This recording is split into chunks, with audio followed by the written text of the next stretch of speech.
Hello, in this video we're going to look at ethanol physiology. So the physiology of alcohol, how we metabolize it, how we absorb it, etc.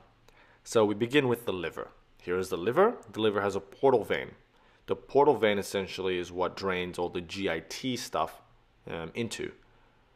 So the GIT veins drains into the portal vein, and the portal vein drains into the liver. And here we have the liver cells, also known as hepatocytes. Here is the liver sinusoid. And within the area, there are also liver macrophages called Kupffer cells. There are also hepatic stellate cells here, which are normally at rest. You know, they stay dormant. They're not really active. Anyway, that was the liver. Here are your intestinal cells. Intestinal cells of the stomach and the small intestine, for example. And here is the lumen. So, and on these intestinal cells, there are mucus. And mucus is a barrier. It helps. It's a barrier from microbes and stuff like that. Now, normally residing on the mucus, throughout the gut, throughout our gastrointestinal tract, there are commensal bacteria, mainly gram-negative bacteria. Now, commensal bacteria are just bacteria that live there in unison with the organism, which is us in this case. Now, ethanol has an impact on gram-negative bacteria, and we will see what happens. So ethanol, which is alcohol, will be in the lumen when we drink it, right? And now chronic alcohol consumption, it causes a few local changes in the gastrointestinal tract. Firstly, it actually increases gut permeability and promotes bacterial growth, which may lead to increase in circulatory lipopolysaccharide. Now, lipopolysaccharide is an antigen found on these bacteria normally. So when you have a lot of growth of these bacteria due to alcohol and the increase in gut permeability, the lipopolysaccharide of the bacteria can get into circulation. That's essentially the overall picture. So that was the lipopolysaccharide story for now, and we'll get back to it. But first, let's go back to the gastrointestinal tract. Ethanol, of course, is absorbed in the gastrointestinal tract, mainly in the stomach and the small intestine. Okay, so let us now look at the effects lipopolysaccharide, LPS, has on our body. So LPS travels to the liver. Here, LPS, lipopolysaccharide, is recognized by Kupffer cells in the liver through toll-like receptors, which are immune cell receptors essentially. When Kupffer cells recognizes the lipopolysaccharides, it begins secreting cytokines such as TNF-alpha, interleukin-1, interleukin-6, and interleukin-12. These cytokines have many effects, one of which is recruiting more white blood cells into the area, such as macrophages. And thus, attracting macrophages, it promotes an inflammatory response. The cytokines also stimulate hepatic stellate cells to become activated and to secrete interleukin-8, an effective chemotactic agent for recruiting circulating neutrophils, which will further enhance the inflammatory response. So infiltration of neutrophils and macrophages together with hepatic stellate cell activation leads to inflammation as well as fibrosis.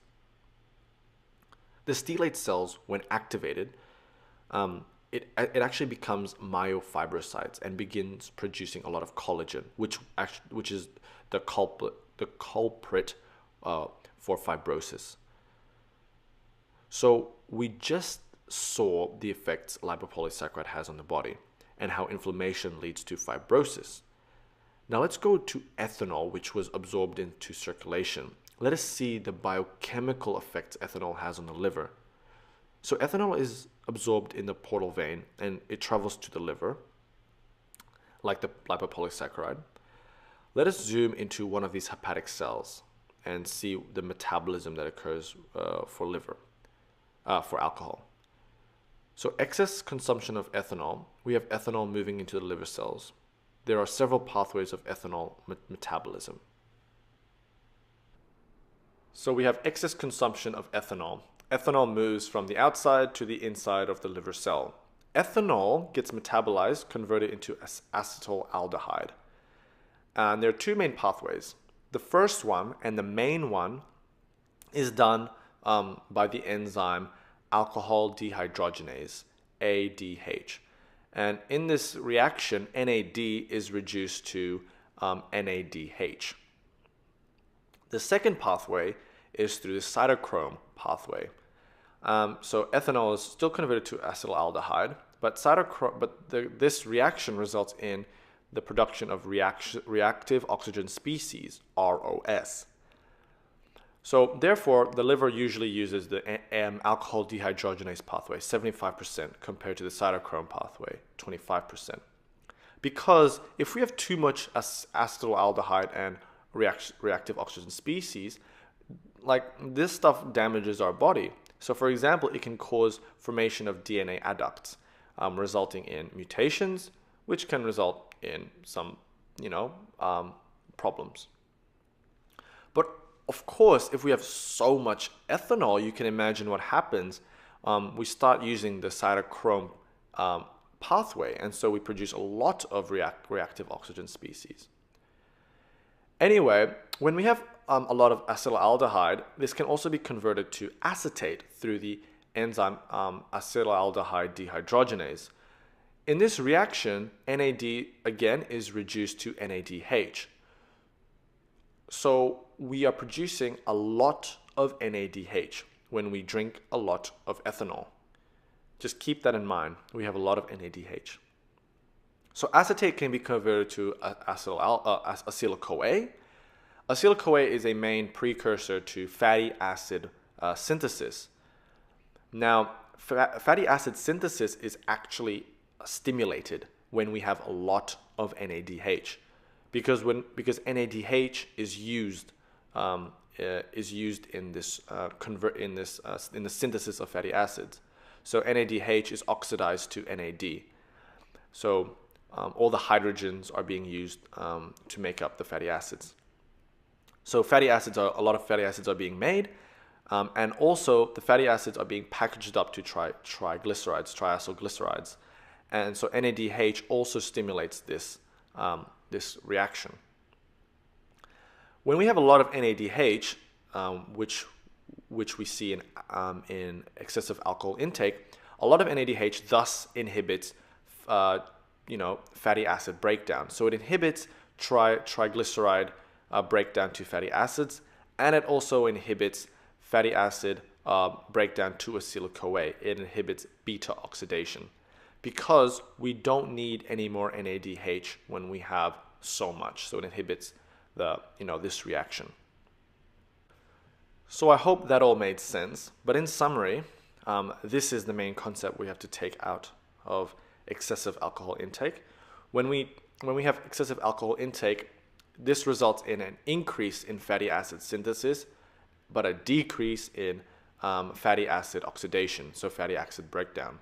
When this happens, it basically means that we have a lot of fat in the liver, and so this results in steatosis.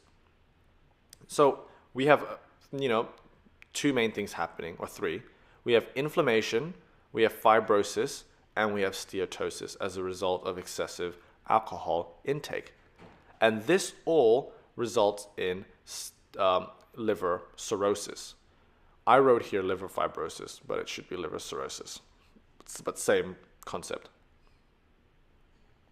Just to finish off this metabolic pathway, when we have glucose, right? So glucose gets transported into liver cells through the GLUT transporter. Glucose goes through glycolysis to make pyruvate. Pyruvate then goes through other pathways. But glycolysis actually produces NADH. But when we drink a lot of ethanol, we also produce a lot of NADH, right?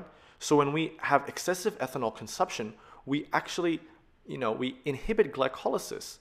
So we inhibit glucose breakdown. Similarly, when we have, a lot of NADH will inhibit pyruvate conversion to acetyl-CoA. So thus we can cause hyperglycemia, but actually we don't. Excessive ethanol intake causes the person not to be hungry, thus can lead to hypoglycemia. Glycogen stores are also not being broken down, thus leading to hypoglycemia. Just to complete this whole diagram now, excessive ethanol intake not only affects the liver, but also affects our neurological system. So for example, excessive ethanol intake can lead to vitamin B1 deficiency. No, the vitamin B1 is known as thiamine deficiency. And thiamine is very important in is very important for our body, because thiamine is responsible for a lot of metabolic pathways. So thiamine deficiency results in three things. So thiamine deficiency can result in a condition known as beriberi, Wernicke's encephalopathy, basically neurological pathology, and also Korsakoff's psychosis. And this is essentially memory loss. So I hope you enjoyed this video on the physiology of alcohol, or alcohol physiology. Thank you for watching. Bye.